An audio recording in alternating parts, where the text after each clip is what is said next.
listening to the Rugby Coaches Corner podcast with your host, Andy Plimer. For someone to explain, bringing you up-to-date coaching concepts from the world of rugby. the distinction between these mandatory Sharing ideas to make the game better. Okay, welcome to episode number 30 of the Rugby Coaches Corner podcast. I'm your host, Andy Plimer, and joining me today is John Alder. John hails from Gloucester, UK, and comes from a rugby family who passionately support the Cherry and Whites. John was a junior international player, Gloucester Academy member, and then played senior rugby at the Exeter Chiefs before being forced to retire young at 23 following a niggling shoulder injury. It was then that John turned to coaching, followed by coach development.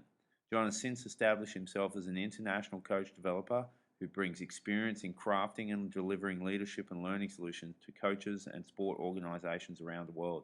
He worked extensively with New Zealand Rugby League and during that time completed a PhD in high performance sport management with a particular focus upon culture-driven leadership and change. John is currently the talent and performance coaching manager at Sports Coach UK, and it's a pleasure having you on the show, John, so welcome.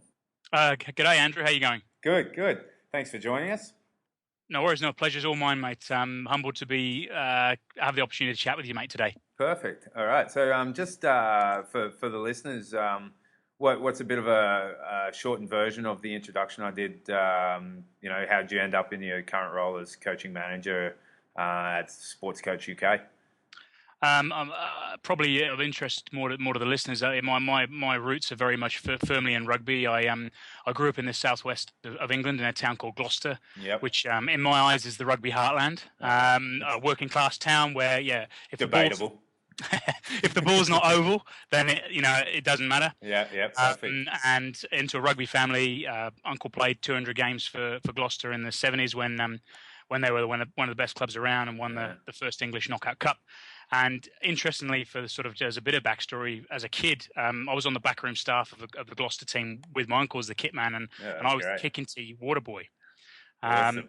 And so I had a pretty unique experience and shop window into the workings of a what was then, I suppose, an elite rugby team, and that went right through professionalisation. So very much from when there was an amateur group of carpenters and whatnot coming together to when they were fully pro. And I was fortunate to I was there when Philippe Saint-André was coach and saw the likes of Phil Vickery and Trevor Woodman make their club debuts, and then internationals that were there, such as Jason Little and Ian Jones. Wow. So as a young kid, I was pretty fortunate and firmly planted rugby and sport, at the core of my purpose and what really got me out of bed in the morning. Then as I played a bit, played junior international rugby for England and spent some time playing at Gloucester and a club called Norths in Sydney and then Exeter Chiefs, where I finished up as pretty young, really. Then coached, ran the rugby program at a boarding school in the UK and then skipped across to New Zealand to work at a university and then ended up in a high-performance role at New Zealand Rugby League, where I completed a PhD in culture and leadership. And have since moved back to the UK to my current role at Sports Coach UK, but firmly with rugby in my veins. Although I'm a little bit more distanced from it now than I used to be. Yeah. Oh, well, that's. I'm sure you're right into it now. After England did a little trip over to Australia and had a reasonable amount of success with their English coach. Yeah. It's all good. It's all good. That was an amazing thing to see how quickly that team got put into a winning way, and even as an Aussie who's a Wallabies fan rusted on, you got to respect the coaching process that went on there. Yeah, and I think from a coaching point of view, what a narrative that has been in the media, but I'd like to promote more, would be around Stuart Lancaster got a bit of a rough ride at the end of his tenure with England, and probably a lot of really good work that he put in, a really good foundations, maybe got glossed over when he got unceremoniously booted out. And given Eddie's sort of pretty quick turnaround and success, obviously he's faded faded a little bit in terms of his legacy.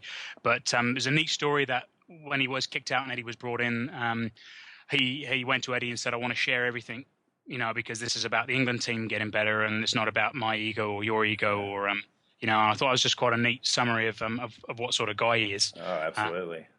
So I'm thinking Eddie's built on some solid foundations, as he said, but equally the transformation is pretty pretty amazing. Yeah, I agree. I think that's an awesome story, isn't it? Like, just huge for someone to do that rather than to be all pissed off and take their toys and go home. That's pretty awesome. And Yeah, if you look at that squad that was in Australia, you're right. It wasn't much different. Maybe a few new faces like a Toge and a couple others, but really the World Cup team wasn't hugely different to what Eddie Jones had selected. Yeah, I mean we'd never know because we weren't on the inner of it. But the impact of Sam Burgess and that whole story, whether that is made as a scapegoat for the failure or whether it actually had a more significant impact, we'll never know. And whether there'll be coaches that'll be kicking themselves for making that call. I've faced a similar sort of challenge in my own professional career with the New Zealand Kiwis, actually, which was similar around selection and players being brought in at late doors and all for good reasons, but maybe not having the outcome that we might have thought. Yeah. So, well, maybe we can come back to that in a little while when we talk about your role with NZ Rugby League. But so you're in coach development, but you also mentioned that you did do some coaching. What draws you to coach development as opposed to coaching? I suppose it's really the nexus of luck, opportunity, and interest. I loved coaching, and I still miss being on the grass, and which I was quite a nice bit of my role at New Zealand League. Was I did occasionally get out on the grass with the young athletes, which was really good fun. But I suppose when I was coaching, I found that I was interested increasingly in the how to coach rather than necessarily what I was coaching. So sort of the actual coaching and the social process of coaching, individual and team development rather than necessarily the technical or tactical subtleties of the game. I had friends who I coached with who were far more proficient technically and astute tacticians, whereas I was more interested in, well, how do we translate this great tactical and technical knowledge into helping these young athletes get better and deliver on the field. So that was really what sort of became increasingly my interest. And then there's the subtle factors that make the difference between success and failure, which are often not necessarily the strategy or the or some of the techniques or that sort of thing. It's often the interpersonal piece. So that was very much the coaching was what grabbed me, and I probably became less obsessive about the your exit strategy from your 22 or how you might attack the goal line after 6 sets, not sets. Phases. Yeah, phases. There you go. Rugby league too long. Rugby league. Perfect. Yeah. Okay. So, pretty broad question here. What do you feel good coach development should look like? I suppose in an ideal world, for me, good coaching is good coaching. Whether you're coaching athletes or whether you're coaching coaches, I think there's some fundamental principles that will go across that whole space. So for me, I would say it's people focused. It's about being needs led. So whether it's the athlete or whether it's the coach you're working with, it's their needs that are driving the development, not yours. It's experience driven. So it's grounded heavily in your understanding of experience and the experience you've had as a coach, rather than maybe an expert coming in with some concepts which aren't necessarily related to your experience, or you can't see the meaning because you can't connect it to your experience. I think good coach development's community based. Some great work going on in Canada in research around this idea of communities of practice for coach learning. It is Diane Culver and Tiago Duarte at University of Ottawa doing some great, how coaches learn in communities. So I think very much we learn from other coaches, and therefore it's community based too. I think personally, it's not about certificates or qualifications or standardized knowledge or matrix of competencies. I think people can make justifications for those as part of coach development, but it doesn't fit my philosophy or beliefs. I think, primarily the best learning occurs in context. We'll learn to coach by coaching. It's difficult to learn to play the piano by talking about it and debating it. Sometimes you just got to go down and play the keys. A colleague of mine who works for UK Sport and Sport England, his favourite phrase is junior doctors don't have a junior doctor development program because being a junior doctor is a development program. It's the learning community around the junior doctors that help them explore the medical problems.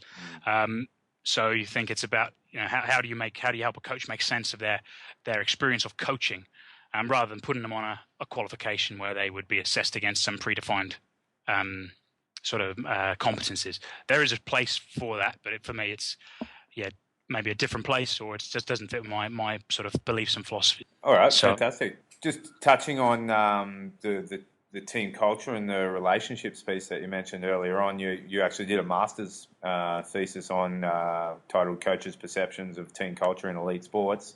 What were some of the key findings from that, and how do you think coaches listening can apply what you found out in that?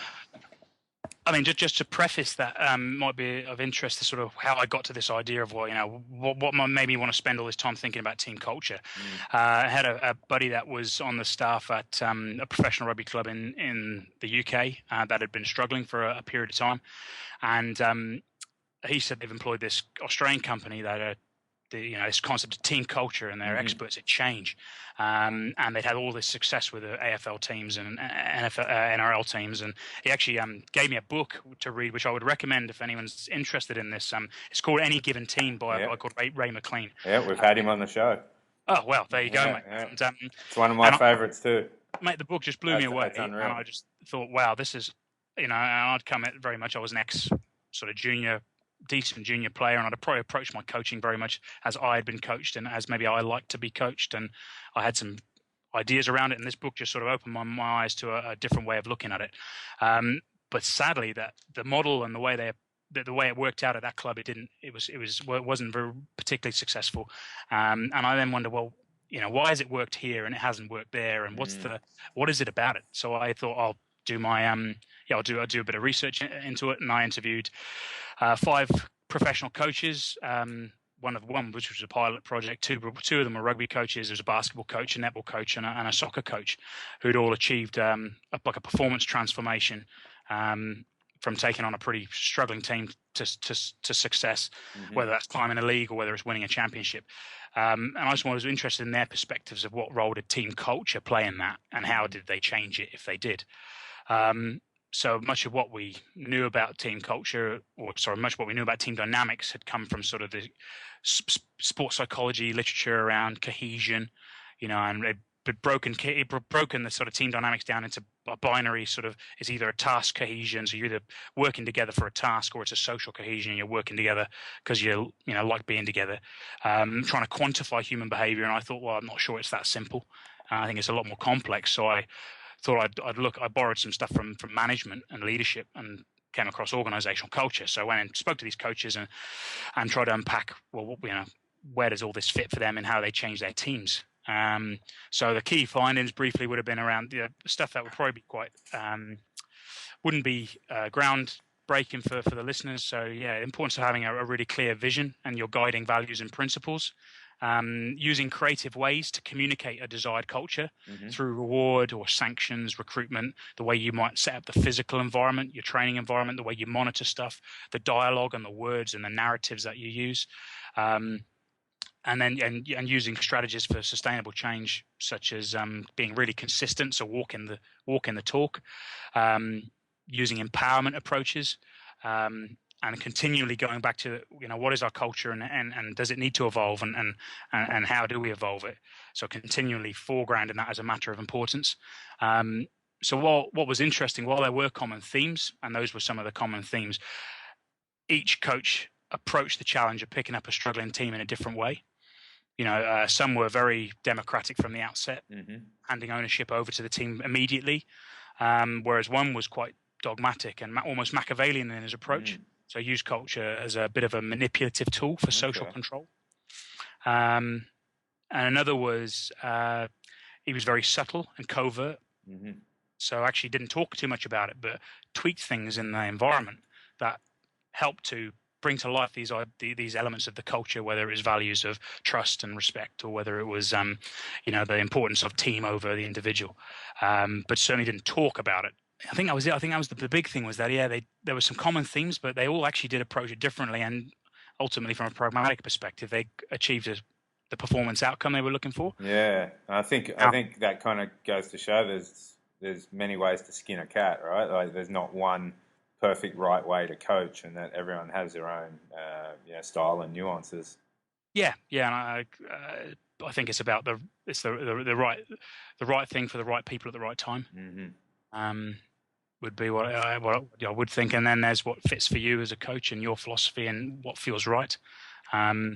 But that was quite interesting. That's sort of a lot of the literature would say that, we do have to be democratic and we do have to be, the ownership piece and being athlete centered. And whereas you did have a coach who was actually quite successful being dogmatic and quite manipulative. Yeah.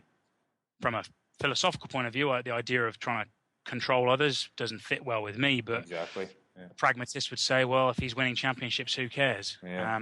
So again, it comes back to your philosophy. But that was some summaries from that. But it was so some really neat takeaways. I think one, just to think of a couple of quotes off the top of my head. One from the basketball coach who had a tremendous amount of success in the pro league in Australia and New Zealand. He said early on in his career they'd established these set of values and what the team was to stand for. And then he had the team was struggling. They hadn't had a lot of success, and they kept banging these values and trying to embed that in the culture. And he had the chance to recruit someone who didn't fit, but was, on paper and on video, a very good player, and might have given him a chance to get a head up the table of the rankings table, and he did that. And he said it came back to bite him in the backside. And he said his biggest learning there was, if they're your values, you stick to your values. Yeah, that's a really good point. But in many ways, he said he had to go through the process to really learn that. Mm-hmm. Which might be something that will, if we talk about my PhD in a bit, that might be something that might link back in that. Whilst we might have, the literature might say this, and good practice says this. Sometimes people have got to experience the failure before they actually recognize, this is actually critical. For sure. It's experiential learning. You learn by doing, and sometimes you do the wrong thing. Yeah. Okay. Well, I'll just go back to the point you talked about with Ray McLean. If listeners are interested and they haven't heard episode 8, they should definitely check it out. That book, Any Given Team, that completely changed the way I coached. I can't recommend it more highly. He's also got another one called Teamwork, which is a pretty good read as well. And I've got that up on my website, so listeners can go and find the link to it. And it should be mandatory reading for all coaches, I feel. Yeah, it's a central course text. Yeah, absolutely. All right, cool. Oh, yep, go. I was going to ask you. I'm just for the listeners. As far as I understand it, Ray and his sort of company in the early days almost fundamentally changed the way a lot of AFL teams, and rugby league teams approach the way they manage their team. Yeah, would that be correct? Yeah, absolutely. They were heavily involved with the Sydney Swans, Hawthorn, St Kilda. Had a time with the Waratahs.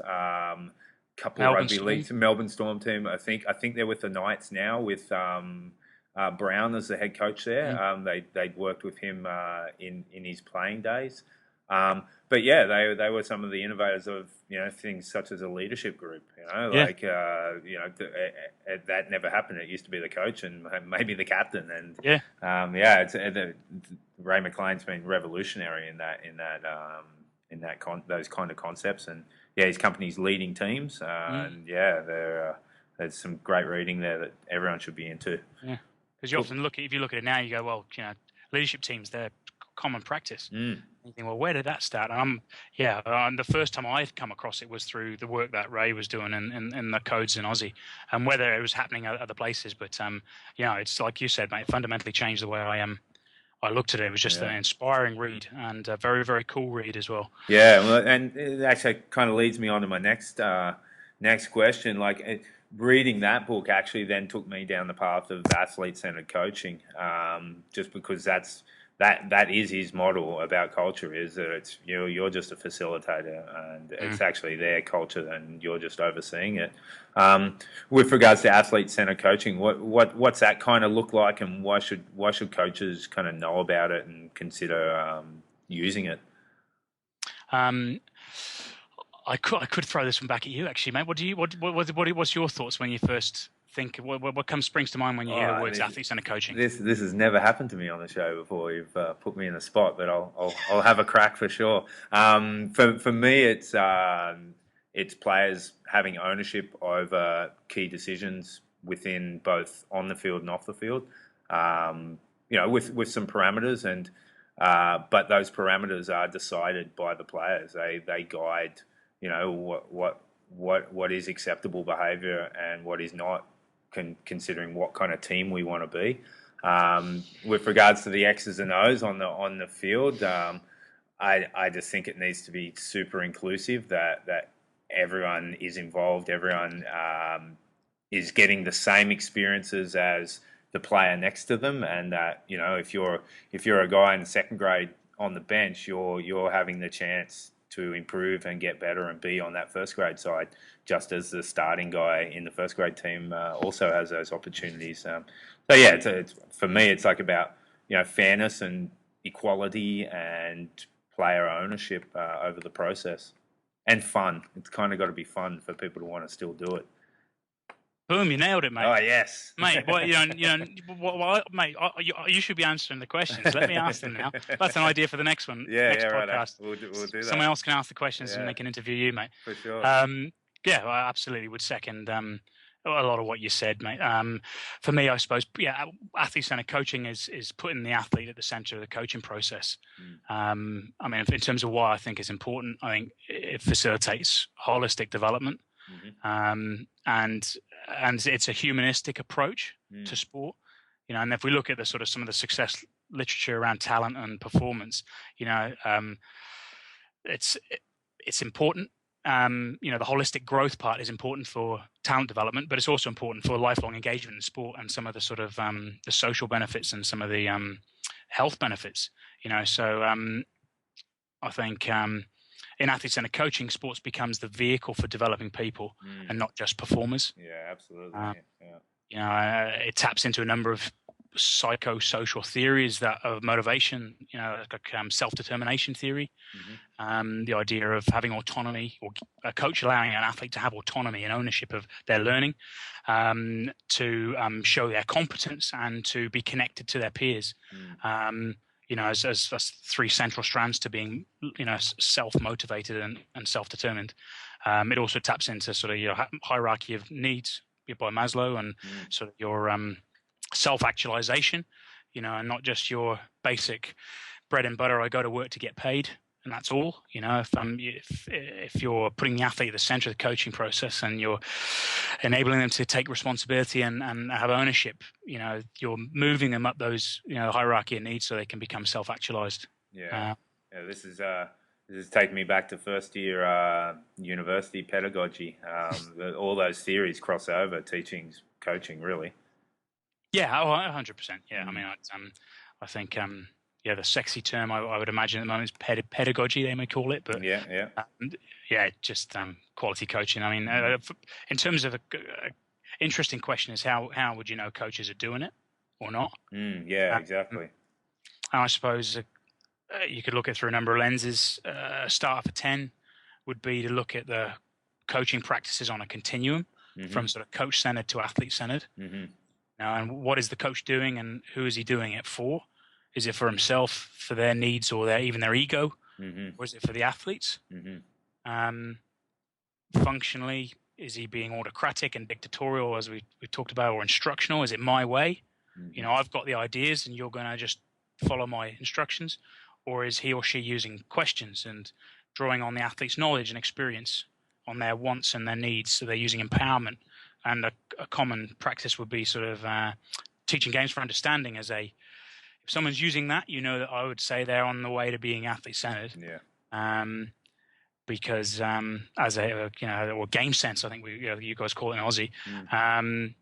As a method of coaching, that is, it's highly needs-driven. It is highly exploratory.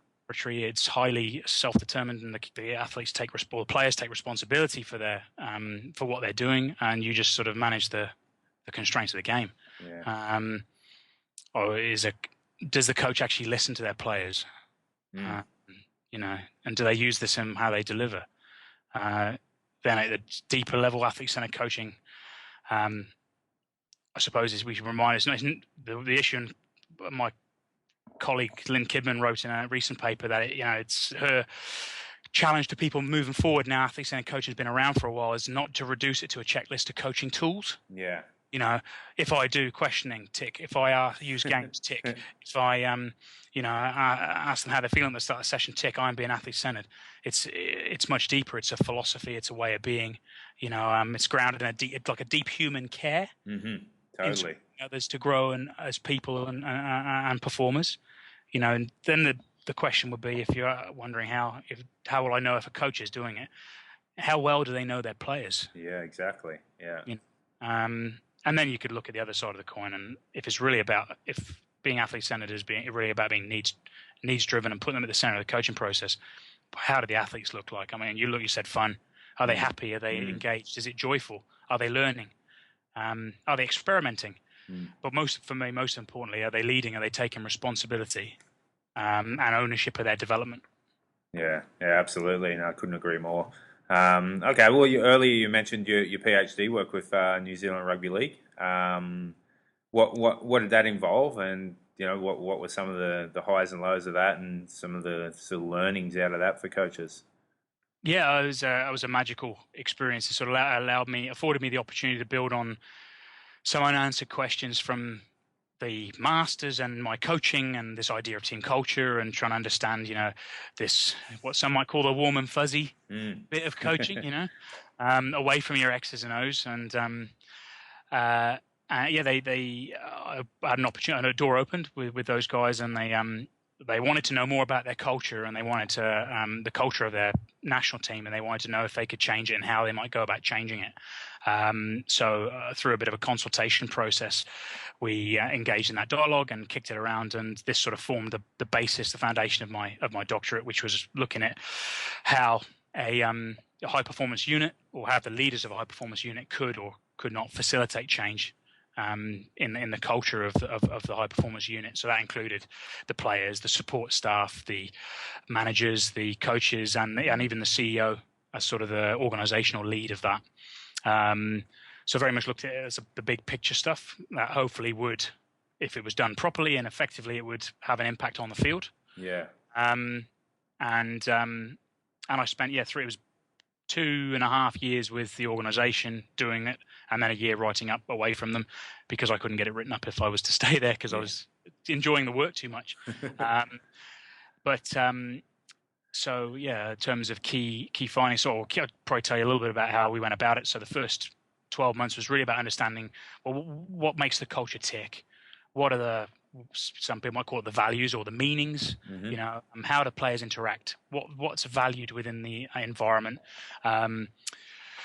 Is what's said and what's done the same? When is it different? So it's trying to, what I would call a cultural audit. And it was useful. It was useful to have me come in from outside, particularly as it was a challenge and a benefit, because it was time to become accepted, because I was, for those who don't know, the New Zealand Rugby League team is predominantly Maori and Pacific Island, island heritage, and I was a white kid from England, from rugby union, even worse, coming into a league team.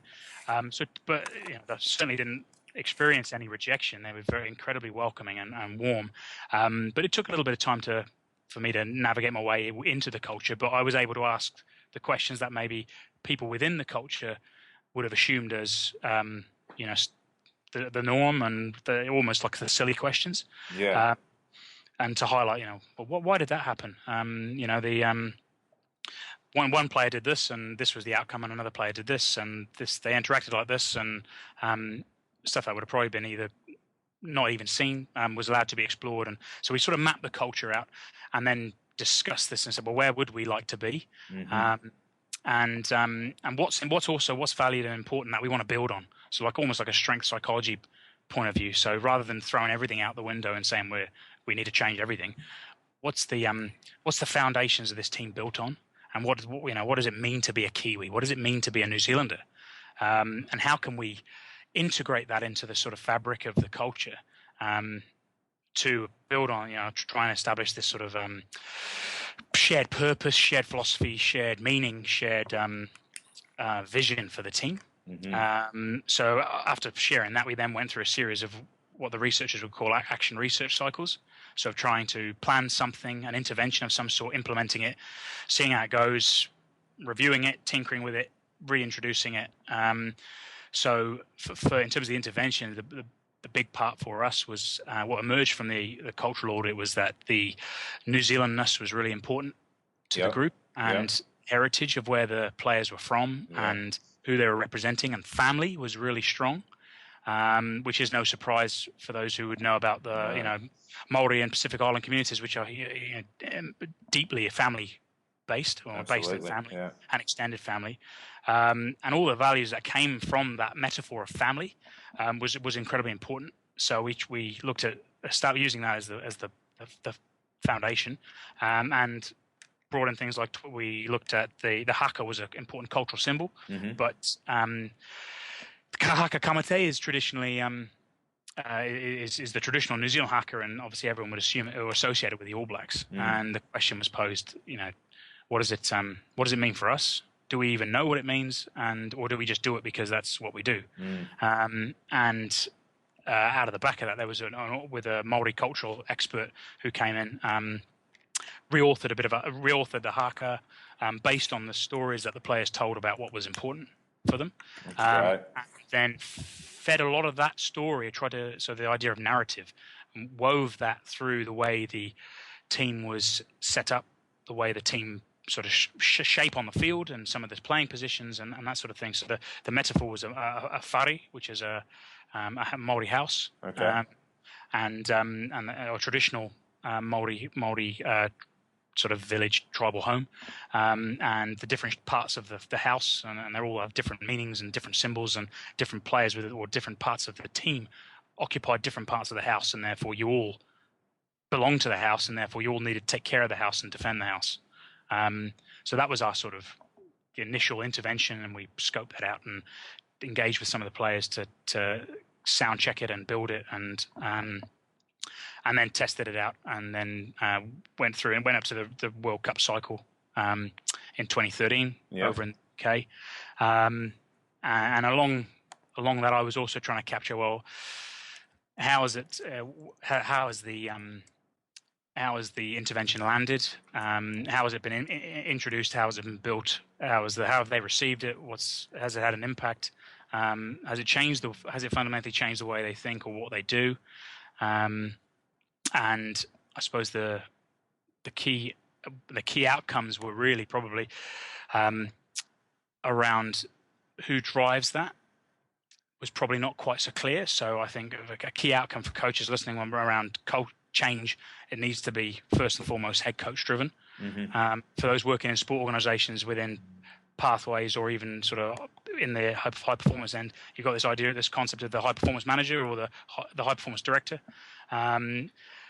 They often have strategic responsibility for the performance of the team, but actually, in my experience on the ground, have less direct impact on the culture of the team. Actually, it's the head coach is the driver. So it needs to be head coach driven, and we need to understand the prevailing culture and its meanings before you try and initiate any sort of change. Interesting side story: a colleague of mine who a professor in Australia, actually works in New Zealand now, but he's an Australian, ex-rugby coach, ended up in Japan and was quite a successful grade coach in Aussie, and went, I'll teach these Japanese how to play rugby, and he wouldn't mind me saying, dropped his approach in as a copy into Japan, and after a season it flopped. And he said his biggest learning was he didn't take into account the prevailing culture and the meanings there, and assume that he could just drop it in from a very successful approach, but from a completely different context and culture. Yeah, that's a good lesson. Yeah, so I think that was important. A key part was probably aligning decision making to whatever this culture and this narrative looks like, and being really consistent and quite public with that. So there's no ambiguity as to what a decision means. So one of the key things for coaches would be around selection. So who you select and who you don't is I would call it a cultural symbol, and it's a cultural sense maker. It sends a message about what matters. So that has to be really clear and clearly aligned to, if we say this is very much like what Ray would say in his book, if we say this is important, but I'm doing this or making these decisions and inviting these guys in, this is what is important is irrelevant now because of my behaviors and my decisions have contradicted that.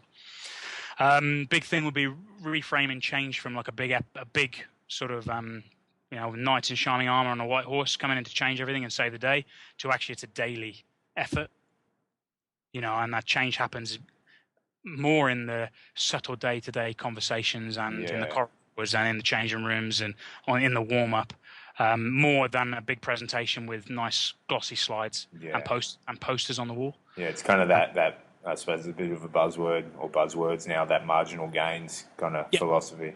Yeah. Oh, absolutely. Yeah, it would be. It's about a change is a continuous daily effort, not an episode. Mm-hmm.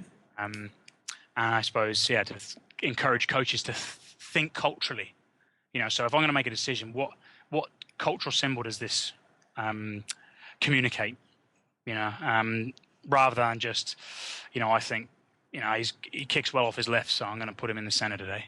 Yeah. Okay. Well, actually, what's the cultural symbol there? So a lot of my thinking is around what we would call almost anthropological. So you look at symbols and myths and stories and legends that are told within the culture. They actually communicate what really matters. So the stories that are told are what actually matters. So how does a coach think culturally? And that your coaching has to match that, and I think there's some great nuggets out there for maybe a coach who's going to a new club or has just started coaching themselves and wants to find what is that starting point with this new club or this team. I think one that's kind of the cart before the horse if you don't address these issues potentially. Yeah, absolutely. I actually would make the argument that if cultural stuff done badly is worse than not doing any cultural stuff. So doing your sort of because I experienced it with players from the NRL, that your sort of values session at the start of the season was very much going through the motions thing. Here we go again. We've got some sports psych in to do the values. Okay, we want to be relentless. We want to be respected. We want to be tough. And then they never talk of it again. Yeah, or it ends up as posters on the wall. But it's. I think we've all experienced that, eh? I think sort of in the management literature they talk about this sort of shadow culture. You got the stuff that you see on the glossy pamphlets and on the wall, but actually the shadow culture is actually what's really going on. And that's the real stuff that affects your performance and affects your day-to-day progress. A couple of the last ones, I'm conscious I'm talking too long, mate. It's all good. And I'm all over the shop. For your example of a coach going to a new club, the culture sort of it needs to be head coach driven, but it also sort of stops and starts with this idea of identity. Mm-hmm.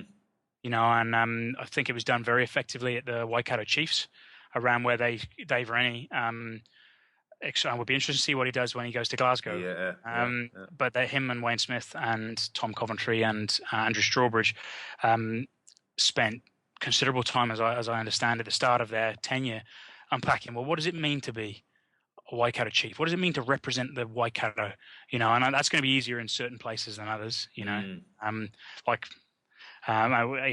there's that provincial or that representative element, and in a rep team, it's obviously a lot easier because you can say, well, what does it mean to be on Team Canada? What does it mean to be Canadian? What's in our fabric of our being? But that's a really good starting point, and it also engages people in a dialogue about reflecting on, well, what does it mean to play for this team? What does it mean to represent, pull on the shirt, this badge, the jumper, or whatever, and what does that represent? And then the whole idea of the All Blacks legacy, and which will be another good read if anyone's interested. So you've read that. Yeah, text doing the rounds is James Kerr's legacy. That's a great one. There's certainly some mirrors with some of the work we did with the Kiwis around family and some of the stuff I've already talked about. All right. Last point would be never underestimate what I call cultural infrastructure and inertia. So basically, the prevailing stuff that is going to get in your way when you join when you come to a new club. Never underestimate the power of people. People are reluctant to change, and people will hold on dearly to what they think's right and the way things have been. and you'll always be met, I suppose, as a new coach coming in as, well, that's not how we do things here, and that's an incredibly powerful force that will work against change. Yeah, that's a really good point. And can frustrate change. And I would possibly argue maybe one of the number one reasons that a lot of, well, I think, the sort of stats would say 90% of change efforts fail. They fail to achieve what they intended. So that suggests that, for all this research and all this stuff that people do and the leadership consultants and whatnot, 90% of what we're trying is not working. So there's obviously some pretty strong forces that are working against us. Never underestimate that when you come in. And I suppose the dogmatic way to look at it would be, if a culture is a product of its people, who you let into the culture will ultimately define it. Yeah. So maybe the most critical performance impacting task of a coach would be who you select. Yeah, everyone's a leader in the team. Just some of them do it really badly. Yeah. they're gonna influence one way or another. Yeah. Okay. Well, I think there's some amazing stuff in there for coaches. I've got a bunch of ideas buzzing around in my head, so I always like to listen to the show after I put it out. So there's some great stuff there. Thanks, mate.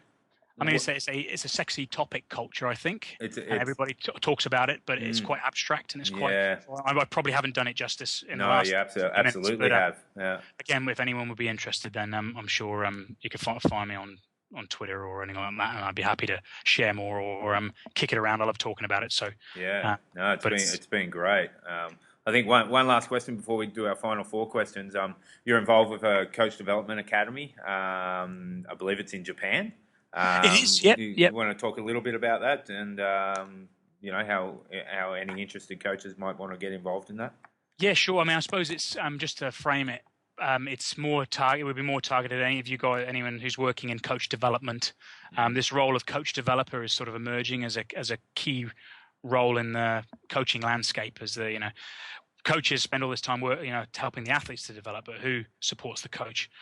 So this is it's actually linked to the Tokyo 2020 Olympics, and it's been running for a couple of years now. It's an annual program which invites people from all around the world to who are coach developers. So if you're working in rugby, I know the World Rugby do some really good work in this space anyway. If anyone is interested, we haven't had any. I think we've had one applicant from rugby, but generally it's been a lot of other sports. So if anyone's interested, it's called the NSSU-ICCE Coach Developer Academy. So that might be if it's probably the biggest selling point would be it's almost free. So you get 2 weeks in Tokyo, 1 week and then 6 months of sort of professional development and support in how you support your coaches, and then capped off with another week in Tokyo. So great. It's heavily funded by the Japanese government as trying to have an impact on coaching around the world. And I just, as a passionate rugby man, I just like to be. Yeah, we've had few from football, which hurts me. Absolutely. It'd be great to have some people from rugby if they're interested. But be targeted heavily or solely at people who are working in coach development rather than necessarily practicing coaches. And I'll dig up the website there and put it in the show notes. So if any listeners want to have a look at it, they can just check it out and reach out to you or reach out to the main contacts on that page. Yeah, no worries. Perfect. Okay, well, I've had a great time chatting. Really enjoyed it. I think it's been one way, mate. It's my fault. Apologies. No, it's totally fine. That's what the show's about. People don't want to hear me prattling on. So it's been awesome. We always end the show with the same final four questions. When you were a kid growing up, you're obviously from a pretty heavy rugby background. Who was one of your favourite players when you were a kid? These are my favourite questions of the whole interview, mate. Yeah, awesome.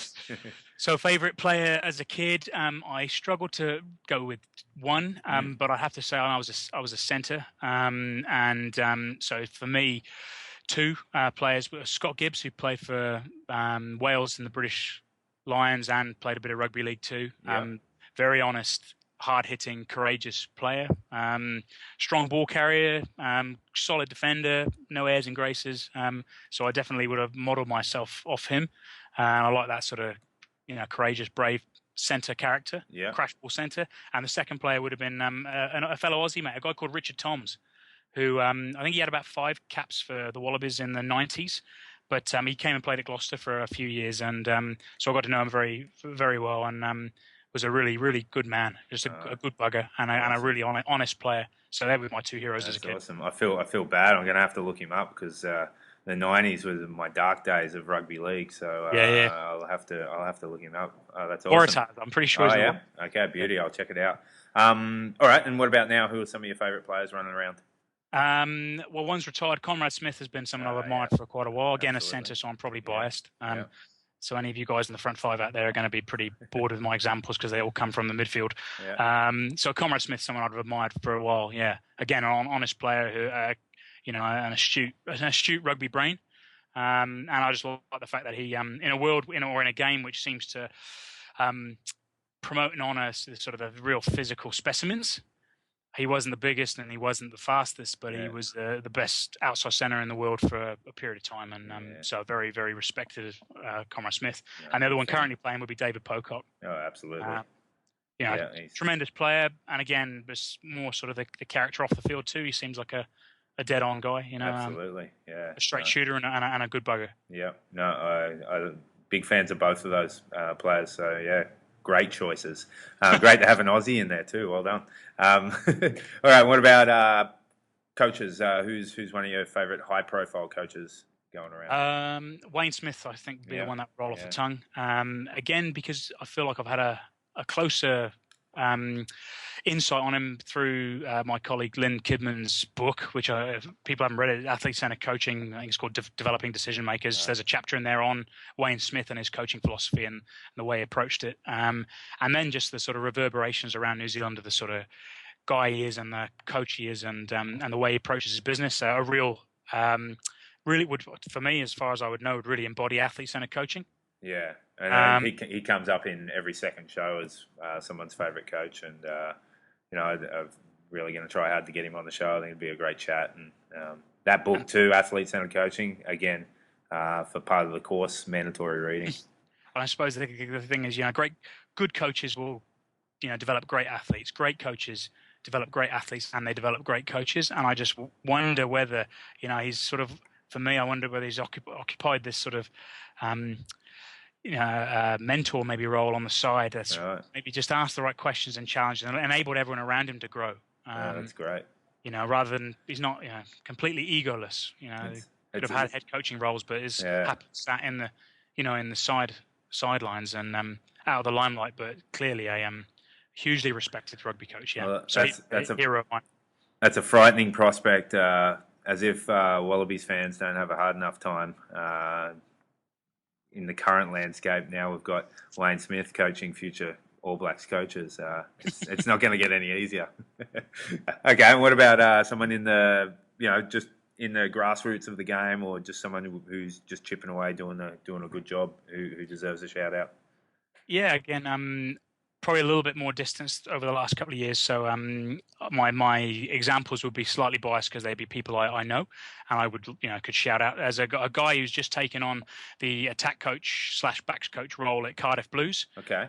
He's moved from Bristol. A guy called Matt Sherritt, known as Jockey for his sort of hobbit-like size. He's not the tallest of fellas, but he's a fantastic coach and a real sort of emerging talent. And I imagine we'll see a lot more of him over the coming years. Astute tactician, but a good coach, like the way he presents tactical problems and big on games. And I think he'll be one. And there's another I'd probably like to give a shout out for, slightly controversial because he's been recently fired by Rugby Canada. Yep. But Liam Middleton, who's was the Sevens coach. Obviously disappointing they didn't make the Olympics this time round, but I know him personally, and he's a real honest guy and a real good straight shooter and in my eyes a very good coach. So out of work at the moment, but I imagine we'll see him crop up somewhere else in the Sevens circuit. Yeah, I never got to meet him while he was here in Canada, but like coaches are hired to be fired, they say, and I'm sure he'll bounce back, and all the best to him. Cool. Yeah, two good guys. So. Yeah, awesome. All right, John. Well, like I said, I've had a great chat. Like yourself, this is one of my favourite topics to talk about. So I really appreciate you coming on and sharing your knowledge, and I'm super confident that coaches have got a bunch out of this. I know I definitely have. So yeah, thanks again for taking the time to speaking with me. No, thank you, mate. Like I said, the pleasure's been all mine, and I'm humbled to even be asked to come on and chat with you, mate. And just hoping it wasn't too much one way. But No, it's all good. yeah, and again, happy to chat with anyone if they're interested in the future about this stuff. So Perfect. All right, mate. Well, we'll talk soon. yeah, no worries, mate. All the best. All right. Cheers. Take care. Bye. Oh, lie the fields of Athenry, where once we watched the small free birds fly. Our love was on the wing, we had dreams and songs to sing. It's so lonely round the fields of Athenry. Lie the fields of Athenry, where once we watched the small free birds fly. Our love was on the wing, we had dreams and songs to sing. It's so lonely round the fields of Athenry.